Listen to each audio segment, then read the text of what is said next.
Eh, bueno, hay que hacer como un tracing back a los orígenes y es bastante como retorcida la vuelta. Parte como en un minuto en el que yo me voy al GSD a estudiar un máster en ecología, paisaje y urbanismo.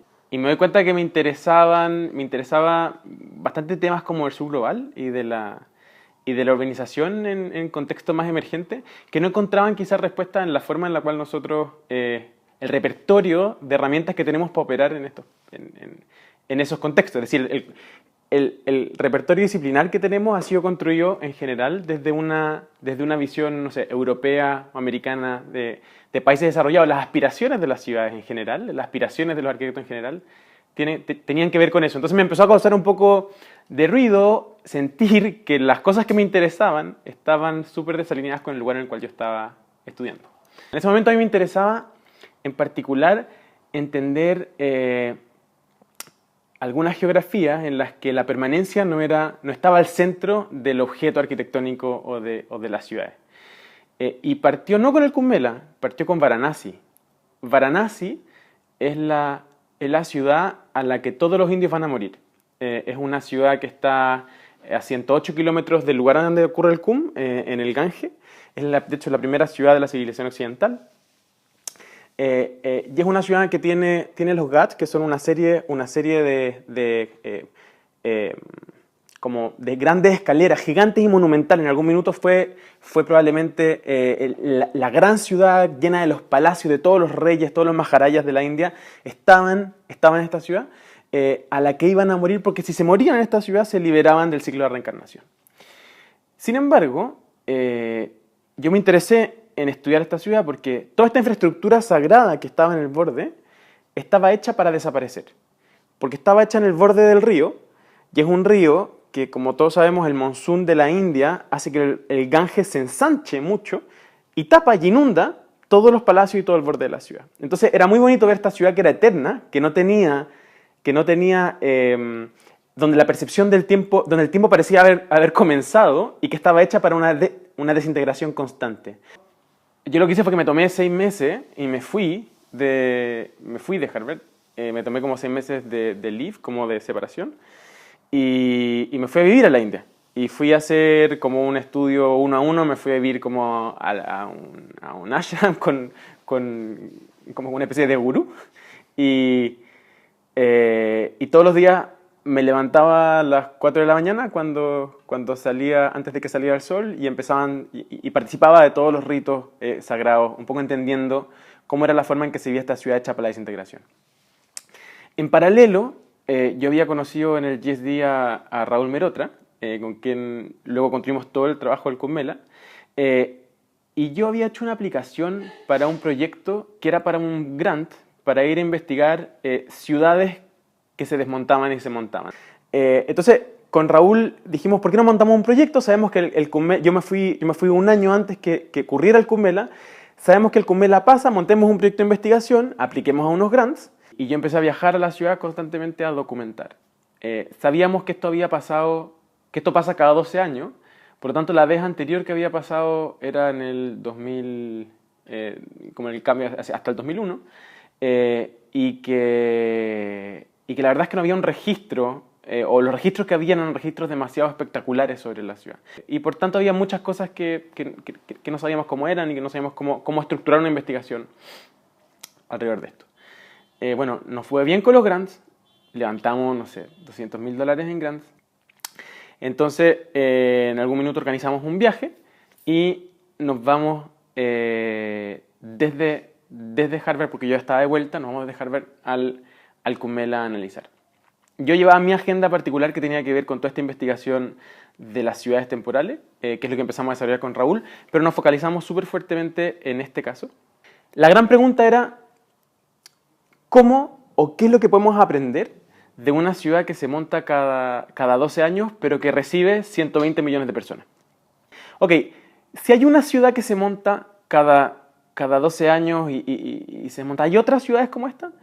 Y empezamos a analizar sistemáticamente cuáles podían ser ciudades o asentamientos urbanos que, operando a una escala más grande que la escala del barrio, pudieran quizás denominarse ciudades y operar por periodos cortos de tiempo. Y ahí lo entendíamos que eran como ciudades con fecha de expiración. Y nos dimos cuenta que, por ejemplo, habían 47 millones de refugiados en el mundo que vivían en campos de refugiados en África subsahariana y que eran ciudades que, si bien muchas de ellas no duraban 55 días como el Cumela, sí duraban 8 años, 20 años, 30 años, pero de alguna forma tenían una fecha de expiración. Y si no, estaban hechas como con la aspiración de algún día poder terminar. Entendimos también que había un montón de otros festivales religiosos en varias partes del mundo, los que también generaban grandes asentamientos dentro y fuera de las ciudades.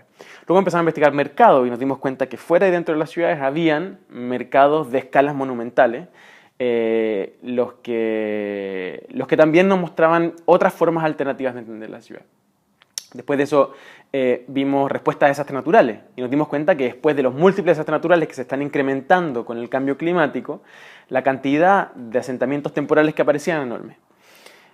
Y ahí nos empezó a quedar un poco más clara esta idea de que lo que habíamos visto en el CUM, o lo que a mí me había interesado en un comienzo, que era esta simplemente a nivel conceptual, esta noción de esta imaginación de la permanencia versus una imaginación de lo temporal. Y luego la documentación de un caso muy específico, en el que a escala de ciudad se podía construir algo que era efímero o temporal, tenía una cierta manifestación ya más allá de lo anecdótico en una manera de entender un urbanismo alternativo, un urbanismo que no había sido explorado sistemáticamente por la disciplina.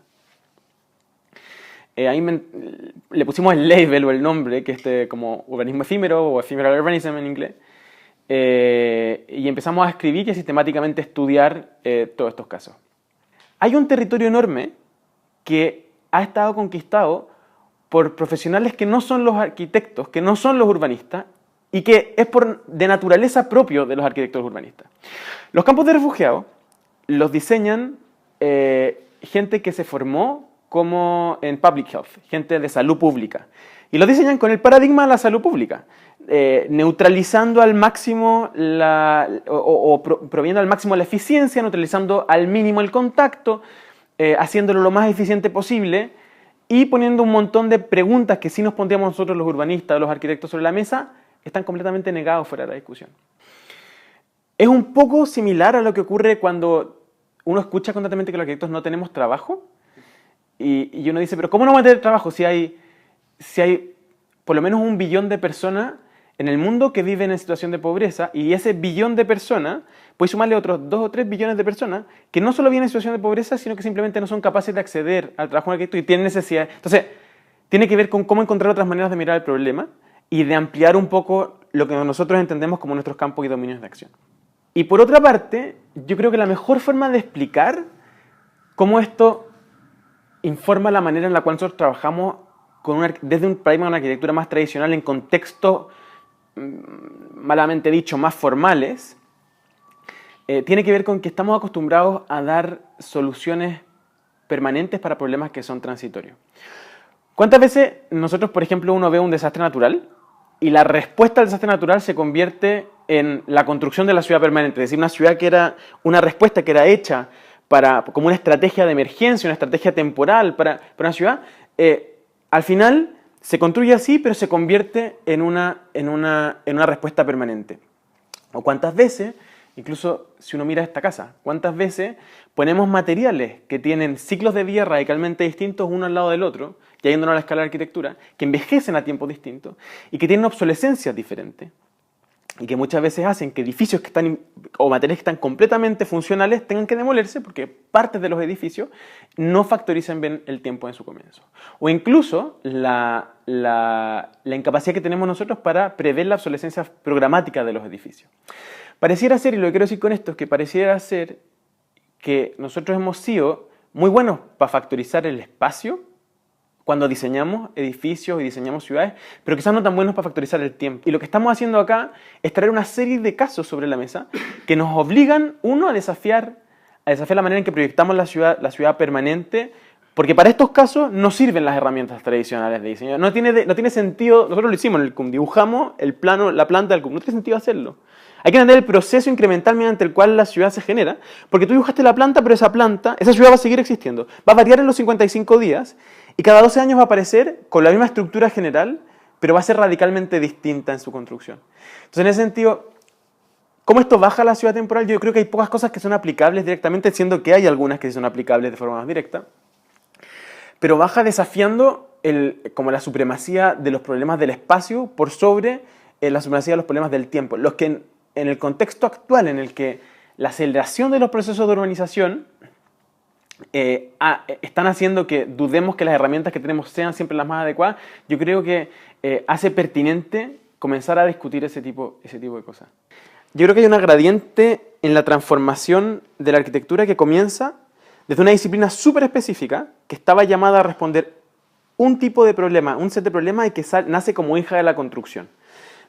Y como hija de la construcción se encarga del edificio, de resolver el edificio de la mejor manera posible. Y los códigos para resolver el edificio, la caja del edificio, son los códigos en los cuales operamos hoy día. Pero ese es un paradigma de bastantes décadas o bastantes, quizás hasta siglos hacia atrás, porque hoy día la naturaleza de los problemas a los que nos hemos enfrentado nosotros los arquitectos y el tipo de entrenamiento y la sociedad en la cual trabajamos son mucho más multidisciplinarios y son mucho más complejos de por sí.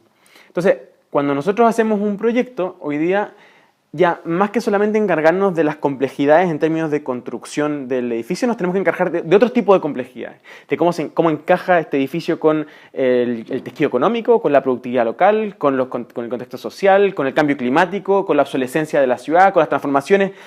El arquitecto hoy día, y no nos damos cuenta, pero operamos en un escenario o en una ecología de profesionales mucho más multisectorial de lo que se operaba, no sé, 70 años atrás. El diseño urbano se inventó en Harvard, durante el tiempo en que estaba José Luis Certa en Harvard. Se inventó como una respuesta de la arquitectura a problemas que trascendían la escala del edificio, en la que se entendía que era necesario es como el primer gesto en el cual empieza a pasar esto que te estoy hablando de incorporar mayores problemas de distinta naturaleza a los problemas de la ciudad, pero que tenían una respuesta espacial. Como consecuencia, como producto, había una respuesta espacial. Eso se hace con el programa de Urban Design, Architecture and Urban Design en Harvard.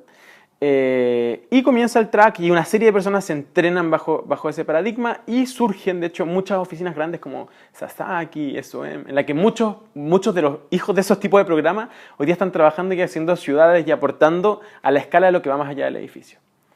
Sin embargo, lo que aparece un poco más adelante, no sé, 20 años después, es que ese tipo de profesionales que están encargando del espacio y la forma de la ciudad fueron incapaces de incorporar dentro de su set de herramientas otro tipo de herramientas, que son prácticamente dos, que son las de comunicación, las sociales, las de trabajar con el tejido social, con las personas, las que son más bien de carácter activista, y las económicas. Y esas otras dos las tomó el planning, la planificación urbana, y se construyó una dicotomía de dos tipos de profesionales, unos que eran arquitectos entrenados para operar en la gran escala y otros que eran planificadores urbanos. Estos se convirtieron en burócratas. Los dos provenían quizás del mismo set de preocupaciones, pero agarraban entrenamientos distintos. El arquitecto se seguía acercando mucho más al mundo de las artes visuales o al mundo de la creatividad, cruzado por toda la rigurosidad de la construcción y la estructura y todo lo que tú queráis, pero no llegaba a entender los matices de la economía y de la sociología del trabajo y del activismo, mientras que la planificación conquistó esos territorios. Los planificadores se convirtieron en burócratas y los arquitectos en diseñadores. Y hoy día, cuando uno mira cómo se hacen las ciudades, se hacen de esas dos formas. Hay un montón de arquitectos que hacen edificios, que tienen poco trabajo. Hay un montón de diseñadores urbanos frustrados porque ven que la respuesta de la ciudad, que hoy día vemos en la ciudad, es muy mediocre en comparación a las cosas que nosotros no somos capaces de imaginar y para las cuales estamos entrenados a hacer. Y luego ven que los que están sentados en las posiciones de poder, con la camiseta del urbanismo, son los planificadores, que son economistas que se encargaron de trabajar en temas urbanos, que son ingenieros especialistas en residuos, que son ingenieros especialistas en aires, que son una serie de otro tipo de profesionales, que son incapaces de visualizar el resultado de las políticas urbanas espacialmente en la ciudad. Entonces hay una separación incapaz de tejerse entre estas dos disciplinas. Yo trabajo en el Banco Interamericano de Desarrollo y soy de los pocos arquitectos que están en el banco. Y trabajamos viendo proyectos de, no sé, cientos de millones de dólares. A mí me tocó estar a cargo de diseñar el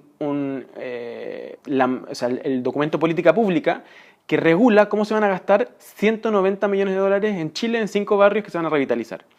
Eso es un trabajo, cuando uno lo mira, tú agarras y el papel parece trabajo de abogado, es un papel con números y con artículos pero cuando pensáis, yo al principio dije, yo no puedo hacer esto. Y cuando lo vi, dije, esto es un problema tremendo de diseño. O sea, esto, de alguna forma, es es lo mismo que hacen los tipos del Cumela, el Estado en el Cumela, que arma las bases mediante las cuales los otros pueden llegar.